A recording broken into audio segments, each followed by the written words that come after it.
সম্পর্কের ভিতর নীরবতা ভীষণ খারাপ জিনিস। সম্পর্কে গর্জন থাকবে, সমুদ্রের মতো ঢেউ থাকবে, থাকবে ভাঙনও।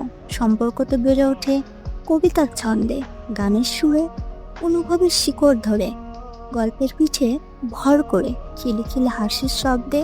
কিন্তু নীরবতায় নয়, নীরবতা শুধু ধীরে ধীরে দূরত্ব বাড়ায়। সম্পর্কের শিরা উপশিরায় যখন নীরবতা ছড়িয়ে পড়ে, তখন এই সম্পর্ক ক্রমাগত ছুটে যায় সমাপ্তির দিকে। বুকের গভীর যন্ত্রণা হচ্ছে, কেউ কাউকে সে যন্ত্রণার কথা জানান দিচ্ছে না।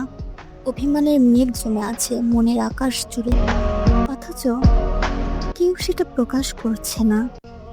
একটার পর একটা চরম ভুল করে যাওয়ার পরেও কেউ কাউকে দোষারোপ করছে না।